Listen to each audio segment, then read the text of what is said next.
Programme में खुशामदीद नाज़रीन। कराची के अंदर हो क्या रहा है, खूनरेजी की वजूहात क्या हैं, इल्ज़ाम तराशियां हर तरफ से हो रही हैं और बोरीबंद लाशें इस तरह निकल रही हैं कि जिस तरह कूड़ा कचरा इकट्ठा करने वाले लोग ये लाशें हर तरफ फेंक रहे हों। बड़ी वजूहात हैं। ज़रा सियासी मामलात की तरफ हम आते हैं और आपको बताते हैं कि हमारे तज्जिए में, और ये तज्जिया बेस करता है चंद एक मीटिंग्स पे जो अभी हमने गुज़िश्ता दिनों की, पीपल्स पार्टी वालों के साथ भी की, इसके अलावा दूसरी सियासी जमातों के लोगों के साथ भी की, आम लोगों के साथ भी हमने बात की। एक तो बुनियादी वजह जो हमें समझ आती है उसका ताल्लुक है ईवान सदर की सियासत से। ये बराह रास्त कॉज नहीं है कराची के अंदर कॉन्फ्लिक्ट का, लेकिन कराची और सिंध के मामलात बिलखसूस सदर आसिफ अली जरदारी साहब ने अपने लिए ख़ास एहतमाम के साथ चुने हुए हैं।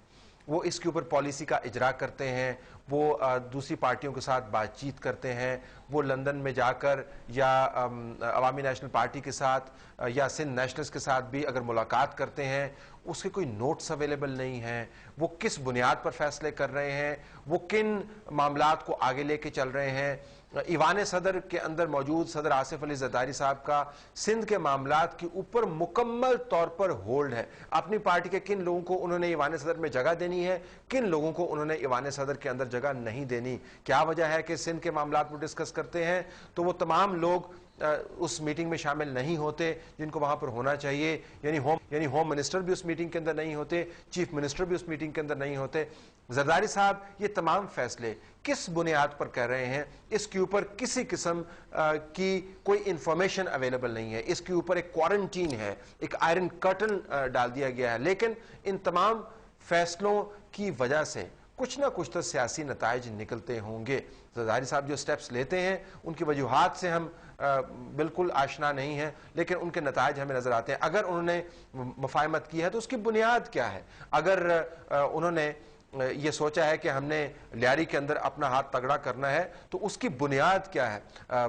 मिर्जा साहब को अगर उन्होंने कुछ कहा है और मिर्जा साहब वो बयान देते हैं और उसके बाद फिर दोबारा जाकर थोड़ी सी ज़ाहरन उनके कान खींचे जाते हैं, फिर वो दोबारा उसी सीट पर विराजमान हो जाते हैं सियासी तौर पर, इसकी वजह क्या है वी डोंट नो। तो ईवान सदर की सियासत नाज़रीन जो सिंध की सियासत के ऊपर, कराची की सियासत के ऊपर बिलखसूस असरअंदाज हो रही है, उसके बारे में हमें कुछ इल्म नहीं है। वो कहीं पे डिबेट नहीं होती है, कहीं पे डॉक्यूमेंट नहीं होती है। लिहाजा उस सियासत के ऊपर जो सीक्रेसी का पर्दा है वो अगर हटे तो हमारे सामने मामलात खुल कर आए, लेकिन चूंकि नहीं है लिहाजा हमें इस बात को कहने में कोई आर नहीं है कि वो तमाम फैसले जो खामोशी से किए जाते हैं, जिस पर मीडिया में कोई डिबेट नहीं होती, वो किसी न किसी तरीके से कराची की सूरत हाल पर असरअंदाज हो रहे हैं। लेकिन दूसरी बड़ी वजह यह है कि अगर ईवान सदर ये तमाम काम कर भी रहा है तो वफाकी हुकूमत क्या कर रही है। हमें इंतहाई अफसोस से ये कहना पड़ता है कि पाकिस्तान के क्रिटिकल तरीन मौके के ऊपर जो कमजोर तरीन प्राइम मिनिस्टर पाकिस्तान के पास हो सकता था, वो इस वक्त यूसुफ गिलानी साहब की सूरत में हमारे सामने आए। अगर आप उनके बयानात भी सुने तो कहीं से ये नहीं लगता कि वो बहुत परेशानी में मुब्तला है या उनके पास, उनके जहन में कोई स्कीम है या उनके पास कोई लायामल मौजूद है। वो सिर्फ एक अच्छा इंसान अपने आप को बना के पेश करते हैं जो खुश लिबास भी है, खुश गुफ्तार भी है, नर्म लहजे में बात करता है, लेकिन उनके पास प्लान कुछ नहीं है। और यूसुफ गिलानी साहब की जो काबीना है, मेरे ख्याल में इंतहाई इनफेक्टिव काबीना है। यानी जिनके इंटीरियर मिनिस्टर को एक सूबे का, पीपल्स पार्टी का रिप्रेजेंटेटिव ये कह रहा हो कि खुदा का वास्ता है आप हमारे सूबे में ना आया करें, आपके आने की वजह से हालात खराब हो रहे हैं, और प्राइम मिनिस्टर साहब उस इंटीरियर मिनिस्टर को ना रोक पाए, इससे ज्यादा इनकॉम्पिटेंट, इससे ज्यादा इनफेक्टिव, इससे ज्यादा गैर मुअस्सर प्राइम मिनिस्टर जो है वो नहीं हो सकता। चूंकि प्राइम मिनिस्टर गैर मुअस्सर है, वफाकी हुकूमत गैर मुअस्सर है। वफाकी हुकूमत गैर मुअस्सर है तो कराची के अंदर कोई डायरेक्टिव अवेलेबल नहीं है, कोई डायरेक्शन अवेलेबल नहीं है, कोई पॉलिसी की फार्मूलेशन नहीं है। तो यूसुफ गिलानी साहब बुनियादी तौर पर इस अहल हमें नजर नहीं आ रहे इस वक्त as head of the federal government, federal cabinet, कि वो कराची के हालात के ऊपर किसी किस्म का कोई पॉलिसी जो है वो उसका इजरा कर पाए।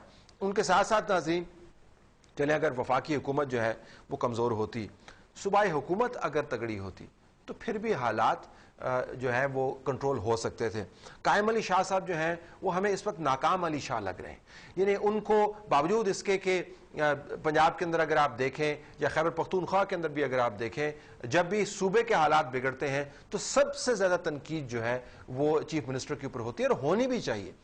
कायम अली शाह साहब इस लिहाज से खुशकिस्मत हैं कि कराची के अंदर खून की होली खेली जा रही है और कोई कायम अली शाह साहब का नाम भी नहीं लेता, क्योंकि वो सियासी वजूद तो शायद रखते हैं लेकिन इंतजामी तौर पर उनका कोई वजूद नहीं है। और जब चीफ मिनिस्टर सूबे का इतना गैर मुअस्सर हो जितना कायम अली शाह साहब हैं, तो फिर वही होगा, बाहर से लोग आएंगे और डायरेक्शन देने की कोशिश करेंगे और मामलात एग्रेवेट होंगे। कायम अली शाह साहब इस वक्त पाकिस्तान के अहम तरीन सूबे को लीड कर रहे हैं, पाकिस्तान के अहम तरीन शहर उनकी सवाबदीद में हैं, लेकिन आप उनके बयानात उठा के देख लीजिए, उनकी मीटिंग्स उठा के देख लीजिए, उनकी पॉलिसी का इजरा देख लीजिए, तो आपको पता चलेगा कि जिस तरह ना होने के बराबर ये चीफ मिनिस्टर हैं। कभी कभी तो सूबा बलोचिस्तान के चीफ मिनिस्टर और कायम अली शाह साहब के दरमियान हमें कोई फर्क नजर नहीं आता जहां तक लॉ एंड ऑर्डर का मसला है। अगर यही मामलात किसी और दूसरे सूबे में हो रहे हो तो तमाम की तमाम जिम्मेदारी जो है चीफ मिनिस्टर पर होगी, लेकिन कायम अली शाह साहब इस अहल नहीं है, वो काबीना को सही तरीके से चला नहीं रहे, इतनी जानें ज़ाया हो चुकी हैं, अब हमें ये तमाम बातें कहनी है, इसके बगैर गुजारा नहीं है। तो एक तरफ नाकाम वफाकी हुकूमत है, दूसरी तरफ नाअहल और गैर मुअस्सर सूबाई हुकूमत है, और फिर चौथी वजह नाज़रीन ये भी है कि कराची के देरीना मसाइल है। हमने जनरल मुशर्रफ के दौर के अंदर देखा जब वो ताकत के जोर में थे और ख़ुद को अक्ल कुल भी समझते थे, उस वक्त रियासत के इदारे कराची के शहर के अंदर बहुत सारी पॉलिसीज़ इम्प्लीमेंट कर सकते थे, रियासत के इदारों ने नहीं की। इससे पहले जब कराची शहर एक्सपैंड कर रहा था और इसके अंदर एथनिक स्ट्राइफ हो रही थी तो रियासत के इदारे इन तमाम मामलात को निपटा सकते थे, उन्होंने नहीं निपटाया।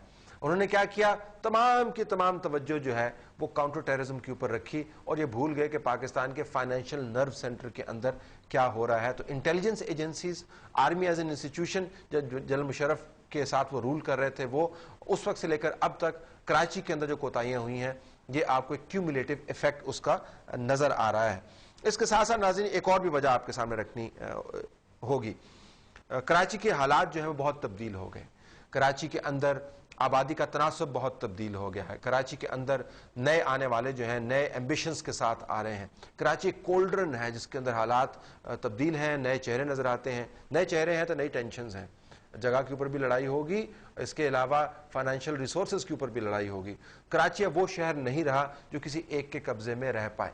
फ्लड्स के बाद तो कराची के हालात और भी बुरे हो गए हैं। वो तमाम लोग जो कच्चे के इलाकों से निकले थे उनको यहाँ पर लाकर आबाद किया गया और वो आबाद हैं और उनका हक भी बनता है। अगर कॉस्मोपॉलिटन सिटी है कराची तो ठट्ठा के लोग जो हैं वो 40 किलोमीटर के फासले पे बैठे हुए हैं, तो क्यों ना आए कराची की जानिब वो। लेकिन इसके आने से जो टेंशन है उनको मैनेज करने वाला कोई मौजूद नहीं था कराची के अंदर और उसका इस्तेहसाल भी किया गया। कराची एक मुख्तलिफ शहर है, उसके अंदर पुरानी सियासत नहीं चल सकती, कुछ टेंशन आपको ये भी नजर आ रही है। अब बड़ी वजह की तरफ आते हैं जिसको हम कहते हैं भत्ता की जंग, यानी पैसे की जंग। ये पैसे की जंग है क्या? कराची के अंदर से तकरीबन 6 से 8 करोड़ के करीब एक अमूमन एस्टिमेट हम आपको दे रहे हैं, रोजाना का भत्ता रिलेटेड पैसा जनरेट होता है 6 से 8 करोड़ के करीब। ये रोजाना का मैं आपको बता रहा हूं। महीने का हिसाब लगाएं तो हमारे तो कैलकुलेटर छोटे से हैं, उसके अंदर तो ये पैसे आते नहीं है। साल का हिसाब लगाएं तो पर आप भूल ही जाएं। ये उसके अलावा है जो डॉक्यूमेंट नहीं हो पाता।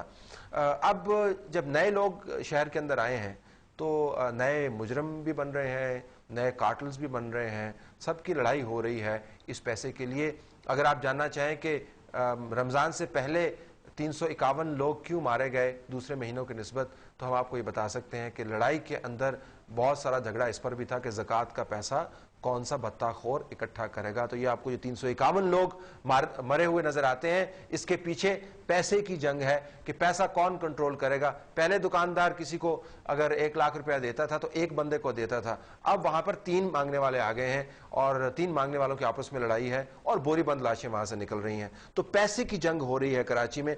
कुछ और भी वजूहात हम आपको बताते हैं, उसके बाद तजिया करेंगे कि कराची के हालात कैसे ठीक हो सकते हैं। हमारे साथ आफ्टर दिस ब्रेक।